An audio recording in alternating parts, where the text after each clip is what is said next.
Bonjour à tous, avant de commencer la vidéo, je fais une petite annonce rapide. La nouvelle version des pré-réglages Lightroom Reckless Collection est disponible, elle vous permettra d'éditer rapidement vos images avec un style incroyable et comporte pas moins de 15 presets. C'est parfait pour la photographie de paysage et de portrait. Sinon, je propose d'autres packs dans la boutique, il y en a pour tous les goûts, je vous laisse un lien dans la description. Merci à tous et bonne vidéo.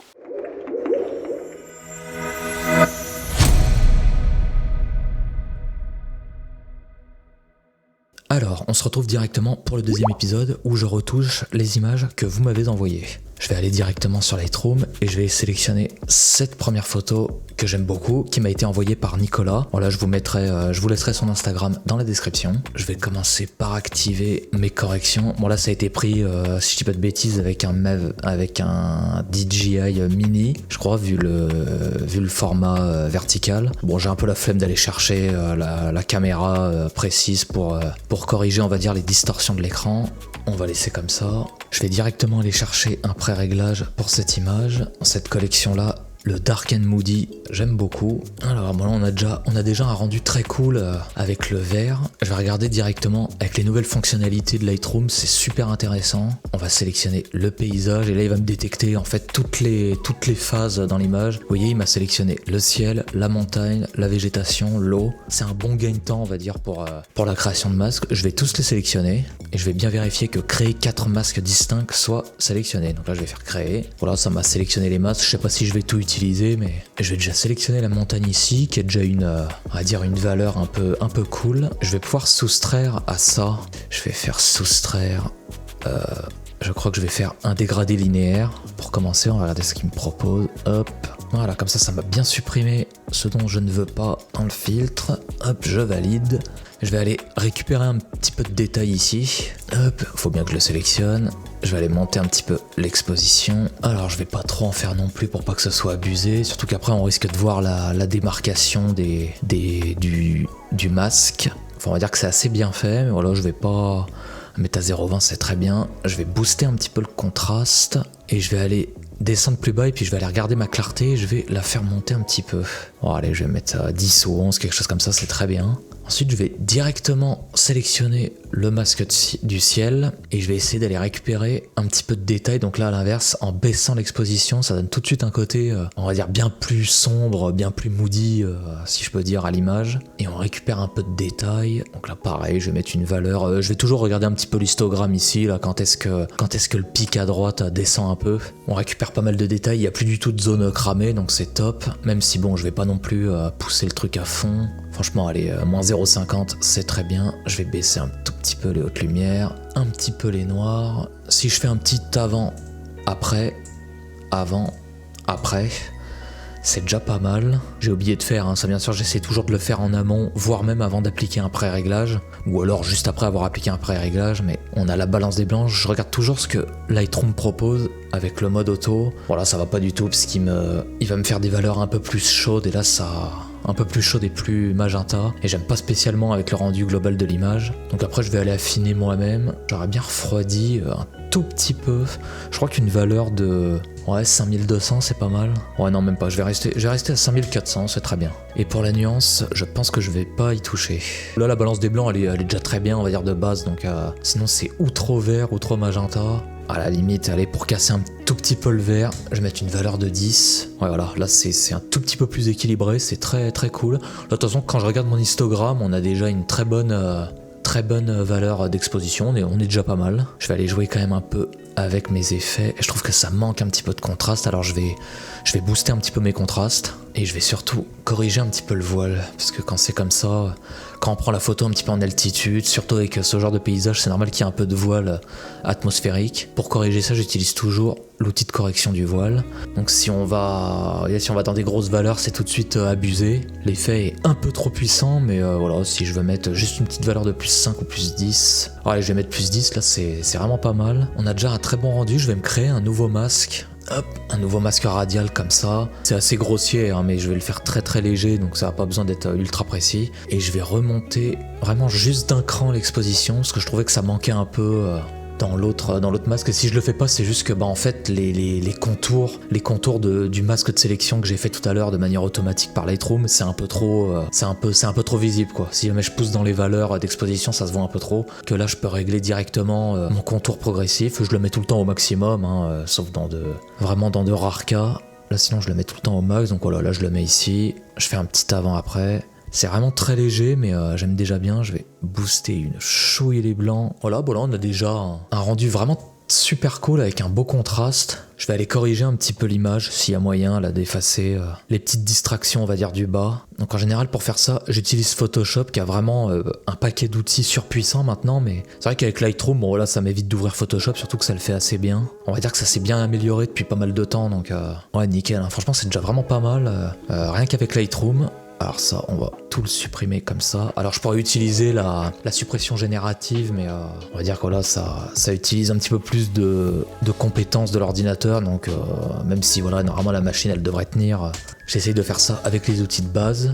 C'est déjà très cool. Alors je vais toujours un peu checker mes autres réglages, mais normalement ma courbe, tout ça, on va dire que c'est déjà franchement pas trop mal paramétré avec le pré-réglage. Donc j'ai regardé voilà mon détail, tout ça. Normalement tout est déjà réglé. Ouais, franchement je pense que j'aime déjà bien ce rendu. Hein. Franchement c'est très cool. Ça fait bien ressortir le côté un peu voilà moody du paysage. On garde une ambiance un peu froide et tout. Donc je pense que je vais la valider comme ça.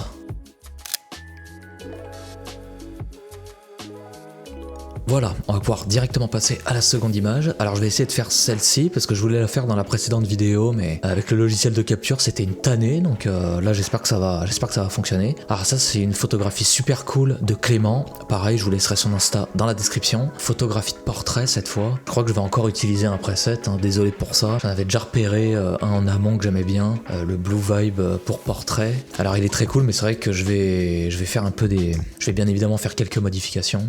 Alors donc là directement, je vais pas faire la même erreur que tout à l'heure, je vais aller regarder la balance des blancs, ce qu'il me propose. Et ouais, je vais monter un petit peu la balance des blancs pour réchauffer un petit peu. Parce que c'est vrai que avec ce preset là c'est quand même assez bleuté. Donc là comme d'hab je vais regarder un petit peu mes paramètres. Ça je crois que ça a déjà... Ouais parfait. Il a déjà reconnu l'objectif avec lequel a été prise la photo. De toute façon c'est un fichier RAW. Donc là je vais regarder un petit peu. Comme d'hab je regarde mon Instagram. C'est vrai que les plus 60 de noir, ça... je vais aller un petit peu baisser ça. Les hautes lumières, on va dire que c'est pas mal de les baisser. Puisque ça a été pris... Si je dis pas de bêtises et que le soleil est bien derrière le modèle, ça c'est ce qu'on appelle un joli contre-jour. Donc ouais en général je baisse un peu les hautes lumières, même si bon on n'est pas non plus obligé. Ouais bon je vais rester comme ça. Je vais regarder un petit peu mes autres paramètres. Alors c'est vrai que la clarté, on va dire que c'est toujours très cool de la baisser un petit peu quand on a en photographie de portrait. Ça vient un petit peu effacer les défauts de pose sur un visage. Vous savez les petits boutons, les petites taches, tout ça. Les choses qu'on aurait de toute façon, on va dire si on est très tatillon, qu'on aurait supprimé par exemple en utilisant diverses techniques sur Photoshop. Là franchement bon là le visage est déjà on va dire bien clean, et surtout que de toute façon je sais pas si vous allez le voir vous avec la compression YouTube, mais il y a dans mon pré-réglage là il y a j'ai ajouté du grain. Alors il est très fin, il est très cool, je pense que je vais le laisser. Ça fait un petit peu un mood comme ça, un petit peu à l'argentique ou photo à l'ancienne. Alors là au niveau de la correction du voile, je crois que je vais pas trop y toucher. Allez, un petit +5. Je vais regarder déjà mon avant-après. Franchement, c'est déjà très cool. Je vais me faire un petit recadrage. Alors, avec un 4/3, ça vient un tout petit peu resserrer plus l'image que le format complet. Donc, c'est bien. Ok, je vais valider ça comme ça. Donc là, franchement, c'est déjà très cool. Je vais directement passer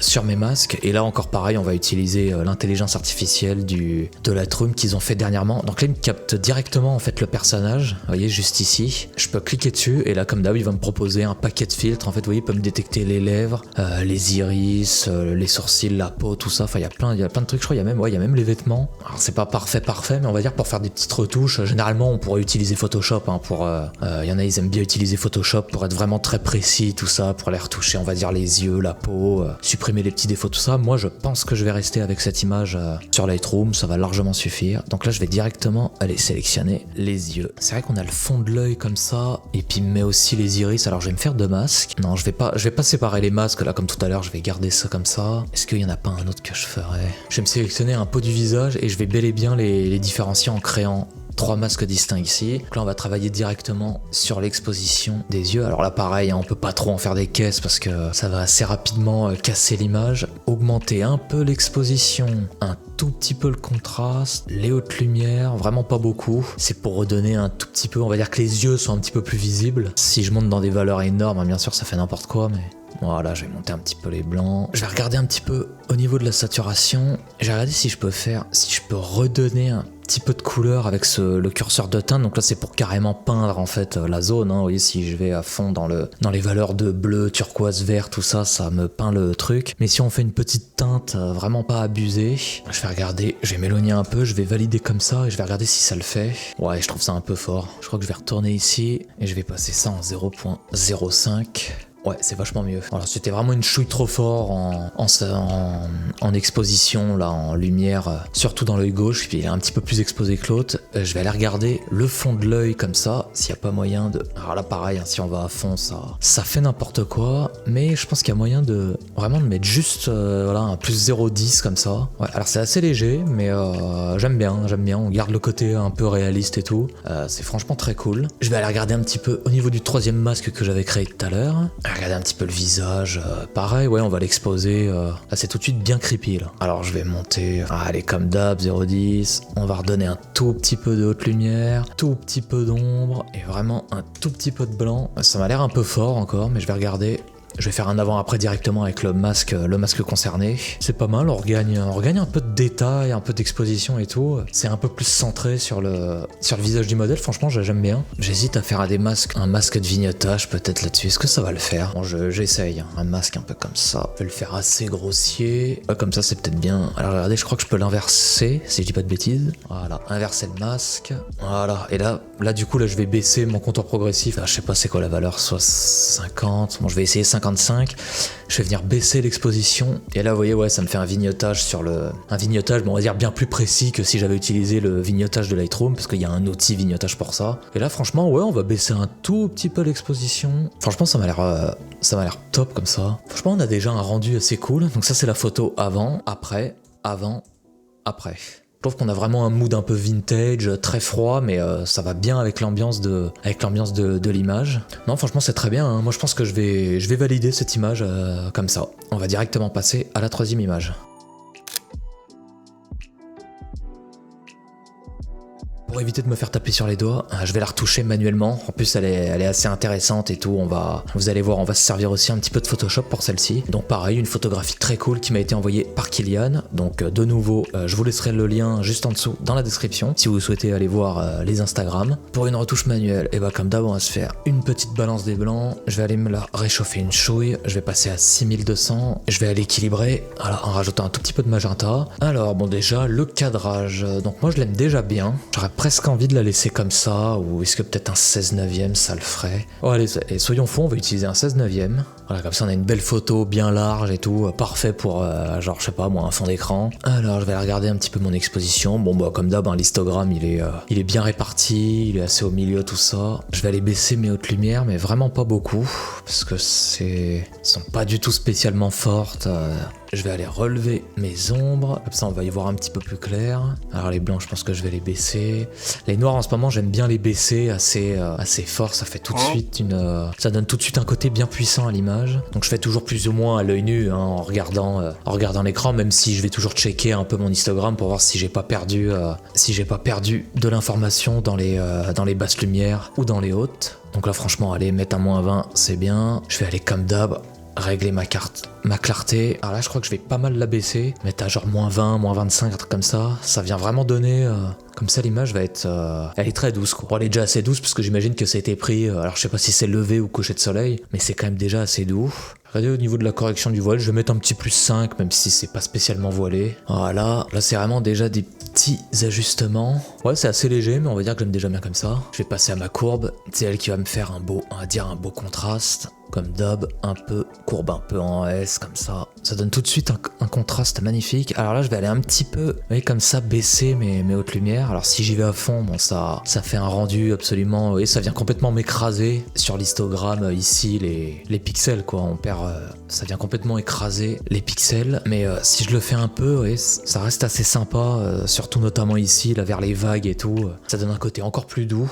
Donc là, je vais faire toujours un petit avant, après. Je trouve que ça nous donne vraiment un beau contraste, c'est très cool. Hop, je vais passer au mélangeur de couleurs. Alors bon, là, c'est vrai que les couleurs présentes, ça reste assez... On a des teintes, on va dire, un peu bleu turquoise avec le ciel et la mer juste ici. On a des teintes un peu jaune-orangé. Alors, je vais directement aller regarder orange. Alors, le orange, c'est assez puissant, hein. Si je pars dans des valeurs un peu trop fortes, ça va directement dans le rouge. Quand je pars à gauche ici, donc là, je vais vraiment pas trop en faire. Une petite valeur de -5. Alors au niveau du jaune, je vais regarder. Franchement, je vais aller contrebalancer en le mettant un tout petit peu plus vert. Ensuite, je vais regarder si j'ai du turquoise. Alors pas trop, on a un petit peu la veste ici du personnage, mais ça, je vais pas m'en servir. Il y en a un tout petit peu dans l'océan, mais vous, je sais pas si vous allez le voir. Non, c'est surtout des valeurs de bleu.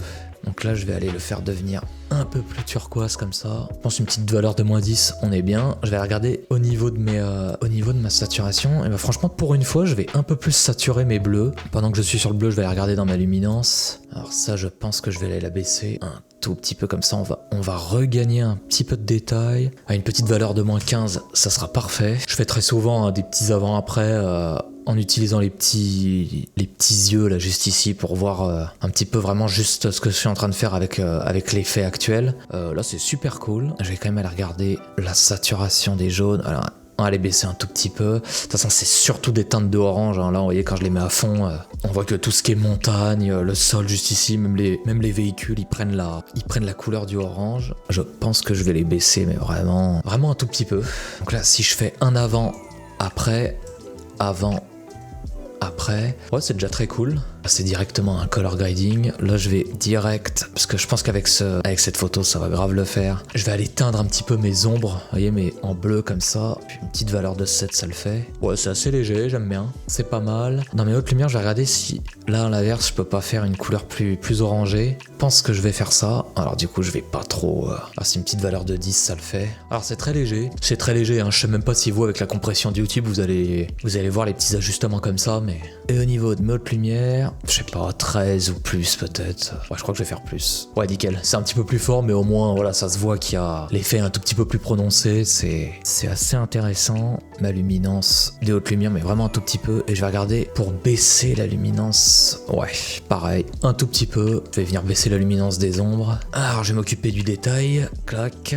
Bon, ça, normalement, je vais pas trop... j'aime pas trop booster non plus. J'utilise toujours le masquage, voilà, pour sélectionner. Qu'est-ce que c'est que ça? Ça doit être c'est des oiseaux, si je dis pas de bêtises. La luminance pour supprimer le bruit, je crois que je vais même pas m'en servir. Je vais mettre une petite valeur de vraiment +5, vraiment très léger, mais je pense qu'on aurait très bien pu s'en passer. Je crois que les autres effets, je vais pas m'en servir, donc on va directement passer à la partie la plus intéressante, c'est l'utilisation des masques. Hop, je vais faire comme tout à l'heure, je vais sélectionner cette nouvelle fonctionnalité là de paysage, comme ça il va me détecter toutes les zones et tout. Ça, c'est quand même un bon gain de temps. Alors, je crois que je vais même pas sélectionner le ciel, franchement, on l'a déjà assez bien touché tout à l'heure avec les effets. Alors très bien, je vais sélectionner la végétation et la montagne en fond. Hop, je vais faire créer double masque comme ça. C'est vrai que c'est ça qui m'intéresse le plus, on va dire. Ok, alors on va directement commencer par la montagne. Je vais la sélectionner et puis comme pour tout à l'heure, hein, je vais y aller un petit peu vraiment tout léger, mais on va redonner un petit peu d'attraction parce que la montagne comme ça qui se jette à moitié dans la mer ou dans l'océan, bon, c'est top. C'est vraiment sympa. Hop, je vais lui booster un peu en contraste. Haute lumière, ça je m'en fous, je vais pas trop y toucher. Je vais aller monter un petit peu les blancs. Ouais, je vais les monter pas mal. Petite valeur de 15, c'est bien. Hop, baisser un petit peu les noirs. Et là, pour contrebalancer tout à l'heure, j'ai mis une grosse valeur négative, on va dire, de clarté. Là, si je la booste, alors pareil, je peux pas y aller à fond non plus, mais on va dire pour contrebalancer ça, enfin, je peux peut-être facile mettre une valeur, je sais pas, de 20 et plus, quoi. Je vais faire un petit avant, après. Ouais, on regagne un peu en clarté, en exposition et en renforcement. Franchement, c'est très cool. Je crois que je vais valider comme ça. Je vais aller passer un petit peu aux dunes en bas. Hop, et hop, pareil, je vais un petit peu augmenter l'exposition. Comme d'hab, hein, des valeurs pas trop abusées. Sinon, on va voir la démarcation, booster un peu les blancs comme ça. J'aime bien appuyer sur la touche L du clavier pour pour avoir ce mode, vous voyez, ça vous le passe un peu comme ça en tableau, comme ça on voit bien mieux l'image. Franchement c'est très cool, je pense que je vais la valider comme ça. Si je fais un avant, après, on a vraiment une image bien puissante mais qui garde un côté assez naturel, hein. En soi on n'a pas fait des trucs de fou non plus, mais c'est pas pour autant fini. Maintenant je vais aller modifier dans, et là je vais vous montrer ce que j'aime bien faire, on va dire quand ça s'y prête comme là, modifier dans Adobe Photoshop. Donc on va attendre que ça s'ouvre. Je vais tout simplement en fait venir virer les distractions comme ça. Il y a vraiment un paquet d'outils dans Photoshop, tous plus puissants et efficaces les uns que les autres, mais je pense que celui que je préfère c'est vraiment celui-là. Donc il a été ajouté depuis on va dire pas mal de mois maintenant, hein, voire même années. C'était au tout début on va dire donc c'est l'outil supprimé, mais on va dire qu'il utilise un petit peu d'intelligence artificielle. Enfin il en utilise même carrément, mais c'est pas de l'intelligence artificielle générative en gros, si je dis pas de bêtises. Donc c'est vraiment un mix entre un outil qui pèse pas bien lourd, qui demande pas énormément de ressources à votre ordinateur, et en plus il est cool, il est rapide, il est efficace, et puis il fait surtout vraiment un travail de fou quoi, quand on s'amuse à supprimer des choses. Enfin je vais vous montrer. Donc là je check un peu les options, tout est bien validé. Donc là je vais tout simplement aller peindre, même un peu grossièrement comme ça, le personnage. Je vais ici, alors normalement j'ai pas besoin de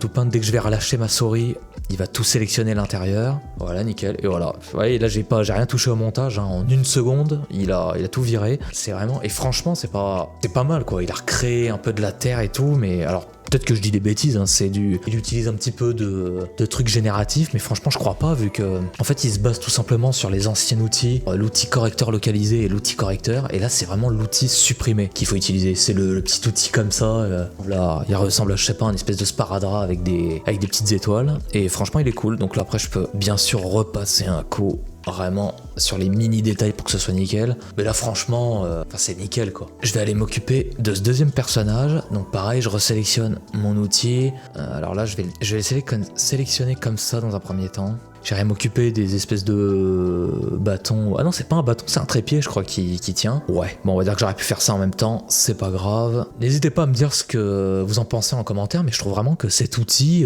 il est top, quoi. Il est vraiment top, parce que sinon, vous voyez, je peux prendre mon outil, un outil de sélection plus grossier, comme le rectangle ou le lasso. Bon, attendez, je vais essayer. On va virer ces deux camionnettes. Donc je vais prendre un outil lasso, je vais prendre un petit peu comme ça, de manière un peu... sélectionner de manière un peu grotesque l'outil, vous voyez. Donc là, je clique sur remplissage génératif. Là je tape rien ici, je fais directement générer, et normalement il est censé me recréer une bonne base mais sans le véhicule. Donc on va voir après si c'est un peu au bon vouloir de l'IA.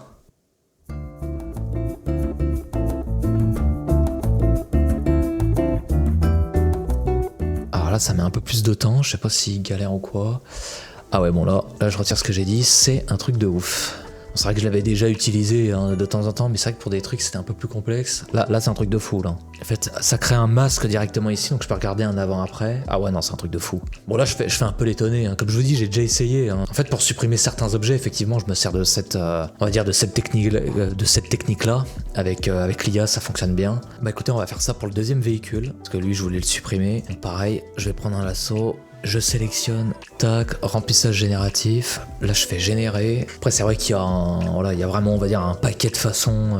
Il y a vraiment de plus en plus d'outils maintenant pour faire ce genre de truc. Après, bon, n'hésitez pas à me dire, vous, en commentaire, de ce que vous en pensez de tout ce phénomène, voilà, au niveau de l'intelligence artificielle, dans la photo et la vidéo. Là, franchement, pour supprimer des trucs gênants comme ça, ou quand il y a les touristes qui nous pètent un peu les rouleaux, c'est génial, quoi. Là, il y aurait pu avoir 20 000 personnes, je les aurais tous supprimés un par un avec l'IA. Franchement, c'est cool, quoi. Là, c'est vraiment un truc de fou, là. Ça m'a supprimé le truc, c'est un truc de fou, vraiment, c'est hyper bien fait. Après, c'est vrai que ça faisait longtemps que je l'avais pas utilisé ce truc là, et on va dire pour supprimer des véhicules, des trucs un peu gros et carrés comme ça, c'est pas très compliqué pour lui. Je voulais garder ce photographe ou cette photographe ici, avec pareil la Jeep, là je la trouve très très cool. Alors là, toi tu vas pas m'échapper, hop, clac, un petit truc, bim, c'est fait en une seconde même pas. Ça dépend un petit peu hein, de votre tolérance en matière de distraction, tout ça dans l'image. Je vais aplatir l'image, donc ça c'était avant, après. Je pense que j'ai supprimé vraiment les trucs, on va dire un peu indésirables. Là, j'ai gardé la Jeep ici parce que je la trouve cool. Avec le personnage ici là qui photographie, on va dire que là je trouve que ça s'y prête très bien avec cette photographie là. Franchement là, je kiffe le résultat, donc voilà. N'hésitez pas à me dire ce que vous en avez pensé en commentaire au niveau de mes retouches. Moi, je la valide comme ça. Je trouve que c'est vraiment très intéressant à retoucher les images. Maintenant, c'est un vrai plaisir. Alors, on n'est pas obligé, voilà, de faire des trucs de fou. On n'est pas obligé de mal se servir de l'intelligence artificielle dans la retouche. C'est vrai que pour créer des images de toutes pièces, je trouve vraiment pas ça très intéressant en fait. Vous voyez là, les paysages, bon, forcément, ils sont un peu retouchés, mais par exemple, avec cette image-là, j'en ai vraiment pas fait des caisses. Je me suis servi de l'intelligence artificielle pour supprimer les éléments qui de toute façon sont chiants. De toute façon, je l'aurais fait dans tous les cas, même sans intelligence artificielle. De toute façon, hein, je me serais débrouillé avec les anciens outils de Lightroom, parce que bon, on va dire que voilà, des véhicules, ce genre de véhicules comme ça, ou alors quand il y a 250 touristes dans le paysage, bon, je trouve ça que c'est vraiment, on va dire que c'est vraiment dommage. Hein. Alors même si oui, je sais, moi en tant que photographe, techniquement, je fais aussi partie d'un touriste. Hein, par exemple, si je visite un tel pays comme ça, mais voilà, je trouve qu'on a vraiment des outils maintenant quand c'est bien utilisé. Voilà, c'est super simple.